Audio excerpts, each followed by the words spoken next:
but that's okay. She's here, so I'm happy.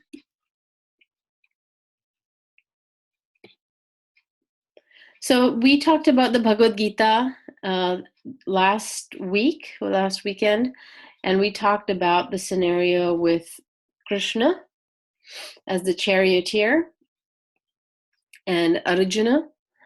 In the back, you can see, I don't know if you can see my pointer, there's Krishna and there's Arjuna, and they're in their chariot and they are fighting the war of the Mahabharata in a field called Kurukshetra, which actually still exists in northern India, and they're still finding artifacts from the war, archaeologists.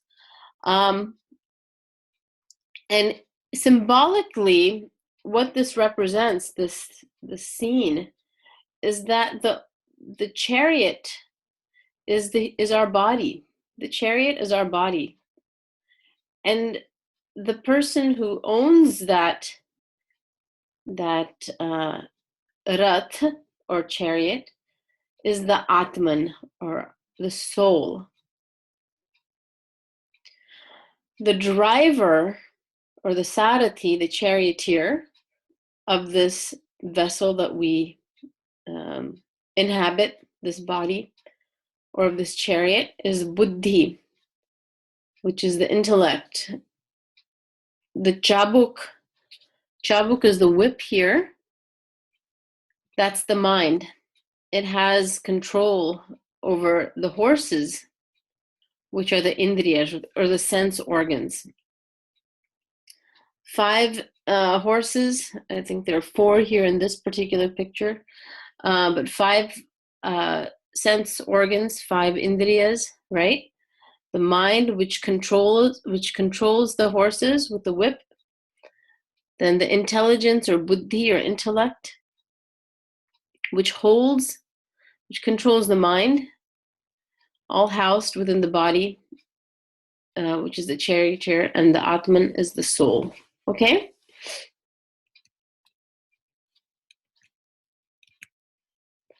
So let's talk about Vata dosha, mind and doshas.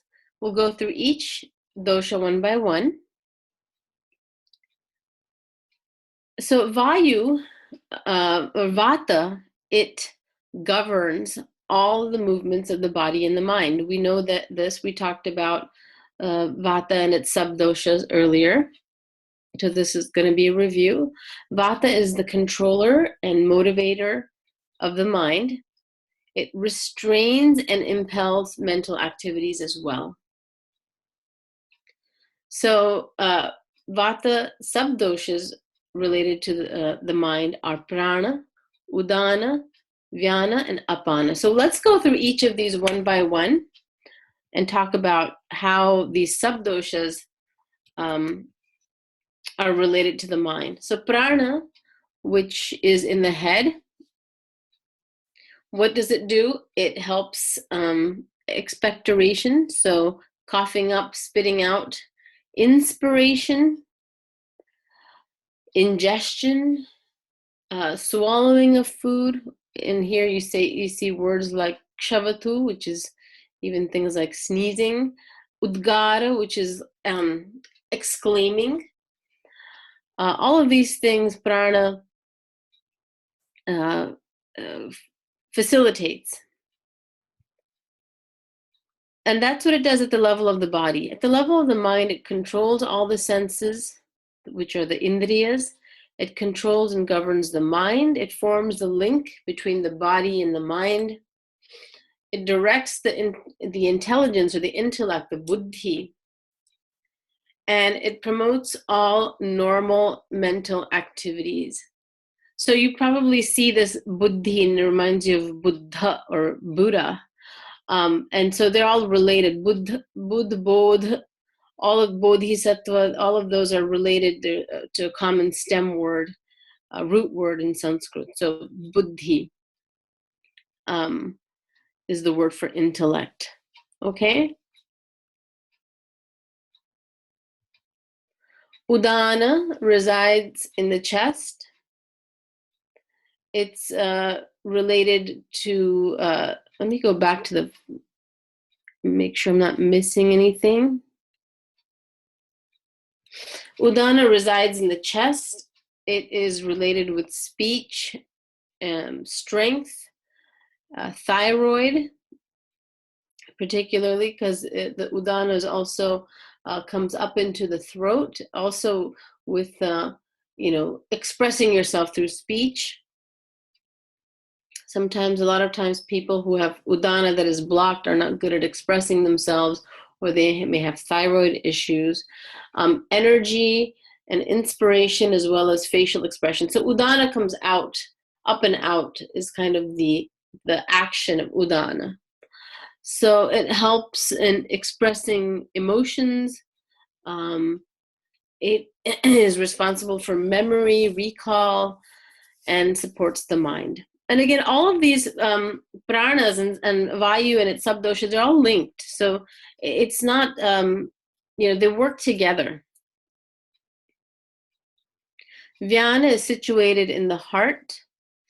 It is the force behind the cardiovascular system. It's related to the contraction and relaxation of the heart, right? The filling of the ventricles and the atria, and the squeezing where the heart pushes out the blood that filled up into it, right? Because it's a pump. It's responsible for all movements, circulation. It nourishes the mind.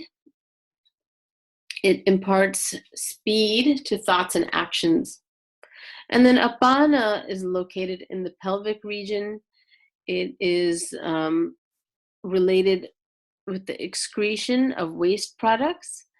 Also, anything that comes out of the lower apertures is propelled or expelled rather by apana. So urination, defecation, ejaculation, menstruation, the delivery of the fetus, and the placenta, all of that outward is apana. Mind, well, it's not related to the mind directly, but an imbalance in apana can cause blockage of emotions. If apana moves, doesn't move properly, it doesn't move out and starts moving upwards, urdhva or tiryaka, it starts moving in every which way, it can cause an imbalance if it's not going the way it should. Pitta. Pitta is responsible for digestion, the luster of the body, the warmth of the body. So you have here words like, ruchi, which is your likes and dislikes, prabha, which is luster, medhadi, shaurya, so bravery, etc. Subdoshas of pitta, sadhaka pitta, it's located within the heart. Sadhak pitta helps in accomplishing intellectual things such as grasping, memorizing, decision making. It gives you courage, right? Vira, here it says shaurya. Emotional intelligence, it supports spiritual, intellectual intelligence as well. So without sadhaka pitta, IQ is just dry knowledge. It's just facts. It's like you're a robot. You just have a series of facts and data stored, but you're not giving it that extra touch, that intellectual, that emotional intelligence. You're not giving it. It's IQ without EQ. So it makes you just dry without sadhaka pitta. Kapha nourishes the body. As we know, kapha is soft, right? Water and earth, the two mahabhutas together, gives you this kind of soft substance that nourishes the body. It's responsible for correct retention of knowledge because it has that cohesive property to hold on to things. So it helps you hold on to that knowledge. It gives moisture, it gives softness to the indriyas, the joints, and the body. Avalambaka kapha is situated in the heart. It gives nourishment to the heart, to the hridaya, through the pericardium, which is a sac that surrounds the heart, filled with fluid, and it gives that heart lubrication, because the heart has been pumping since our embryonic days and pumps till our last breath, and may even pump if you donate that heart to someone else. So it's a hardworking organ, and so it needs support, and that's what the pericardium does, is one of the supporting structures. And the pleura, similarly, the pleura around the lungs give the lungs lubrication and nourishment, and help facilitate the expansion and contraction of the lungs, the easy movement of the lungs. It's gliding, up and down within the body cavities. So the mind, Avalambaka kapha gives the mind the properties of forgiveness, tolerance, stability, love. Darpa kapha gives nourishment to the head, and in the mind it supports the sense organs, the indriyas. Okay?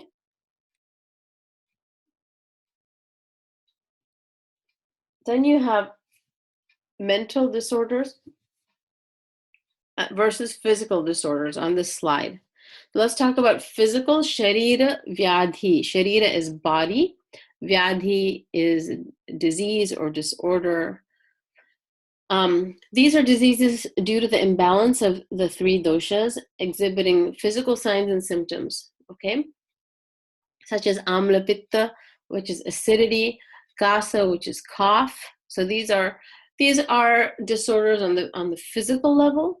On the mental level, you have diseases that are caused because of an imbalance of the gunas. Okay, the three gunas, rajas, sattva, and tamas. When tamas and rajas, when they are aggravated, this affects the mind. So sometimes when you read in English rajas and then you say tamo guna, don't let that confuse you. Sometimes you'll see rajoguna and tamas. This T-A-M-O sound is because of a Sanskrit grammatical rule, which is beyond the scope of this lecture, so called sandhi. So sometimes you'll see it transliterated in English as tamo guna. Don't let that confuse you. That's tamas.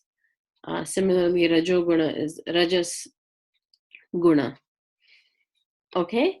Just a side note, in case you're wondering. So when rajas and tamas are aggravated, you have mental, psychiatric, psychological diseases such as psychosis, delusion, paranoia, even eating disorders. So let's talk about the Bhagavad Gita. Let's take 2 shlokas from the Bhagavad Gita, chapter 2. So chapter 1 we talked about chapter 1 where Arjuna, it's called the dejection of Arjuna, or the depression. Basically, he has a panic attack and he slumps in his chariot and he says, I'm not going to fight. This is ridiculous. Yes, I wanted to fight earlier, but now that we're actually here on the battlefield and I'm looking around and it's reality and I see my loved ones fighting on the opposite army and I have to kill these guys. I mean, these are people who I deeply love. It's not worth it. I'm not going to do this. I don't want the kingdom. I don't want any glory. I don't want riches. I don't care. I'm not going to fight. This is ridiculous. And he sits down. And so Krishna has to get him to stand up and get him to fight the fight. And he employs, Krishna is the ultimate therapist and psychologist and friend and teacher and parent and everything. He uses every type of strategy to get Arjuna up and have him see the light. And so I think what's really cool about the Bhagavad Gita is that all of us are different. Some of us like tough love. Some of us like some hand holding. Some of us like logic. Some of us like emotion. And so there's a chapter in the Bhagavad Gita that can appeal to each one of us. So anyway, it's for all of humanity to enjoy. So chapter 2, verse 62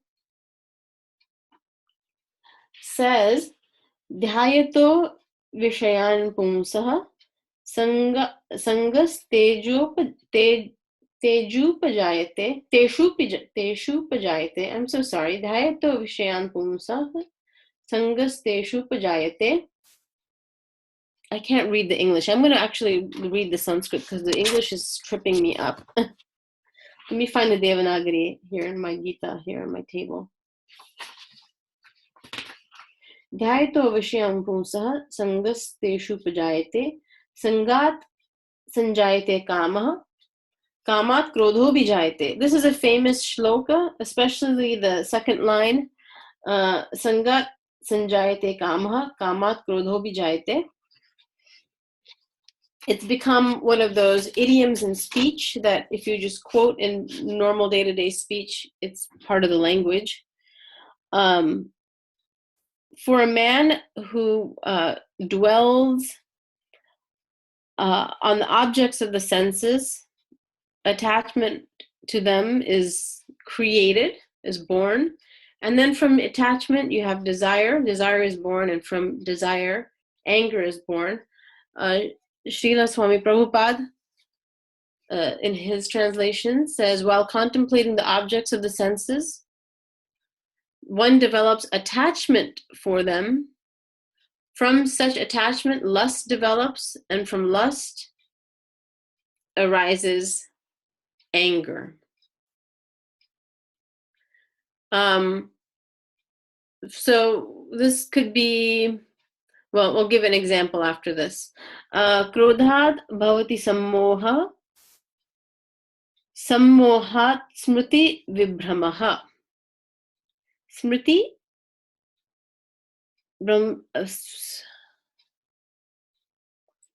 okay. Sorry, Monica G, it's the, I'm trying. Okay.